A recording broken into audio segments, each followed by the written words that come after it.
अस्सलामुअलैकुम, news bulletin में खुशामदीद। आप देख रहे हैं बोल न्यूज़ और मैं हूं गौहर इशरात। और अब आपको बताएं कि 7वीं बैनुल-अक़वामी Pakistan army team spirit exercise 2024 का आगाज़ एक्सरसाइज की इफ्तिताही तकरीब national counter terrorism centre Pabbi में मुनाकिद हुई।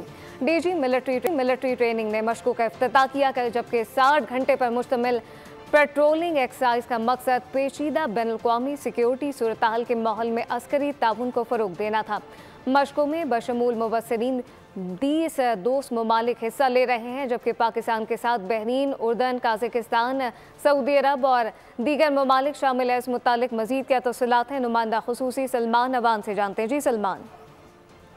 पाकिस्तान आर्मी टीम स्पिरिट जो है ये एक बैनुल-अक़वामी इवेंट बन चुका है और इस सिलसिले की 7वीं मशकें अब की बार जो है नेशनल काउंटर टेररिज्म सेंटर पबी में मुनक्किद हो रही है। जैसे कि आपने भी बताया कि ये 60 घंटों पर मुश्तमिल पेट्रोलिंग एक्सरसाइज है, जिसमें इंतहाई दुश्वार गुजार माहौल के अंदर एक रियल टाइम एनवायरनमेंट के अंदर जो है फौजी महारतों को परखा जाता है, जांचा जाता है। और इन मशकों के लिए बेहतरीन जिस्मानी चुस्ती, फुर्ती, फिटनेस जो है वो बहुत ज़्यादा ज़रूरी होती है। और इस चैलेंजिंग एनवायरनमेंट के अंदर जो डिसीजन मेकिंग है, कुव्वत फैसला है, फैसला साजी की सलाहियत जो है वो भी उसका भी इम्तहान होता है। इस बार पाकिस्तान समेत 20 ममालिक इन मशकों के अंदर शरीक हैं, जिसमें कुछ ममालिक जो हैं वो बतौर ऑब्जर्वर भी शिरकत कर रहे हैं। पाकिस्तान के साथ बहरीन, उर्दन, काज़ाकिस्तान, सऊदी अरब, मालदीव, मराकश, कतर, श्रीलंका, थाईलैंड, तुर्की, अमेरिका और उज़्बेकिस्तान शामिल हैं, जबकि आज़रबाईजान, बेलारूस, चीन, म्यांमार, जर्मनी, इंडोनेशिया, जापान और सल्तनत ओमान जो हैं वो बतौर फौजी मुबस्सिर इन मशकों को देख रहे हैं। और पाकिस्तान आर्मी टीम स्पिरिट की अगर बात की जाए तो इसको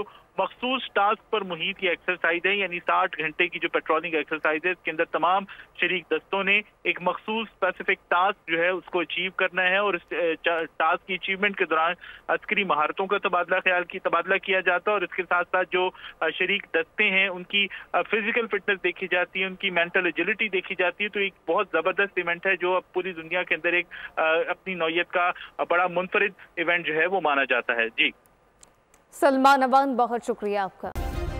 सब्सक्राइब करें और बेल दबाएं ताकि कोई खबर रह न जाए।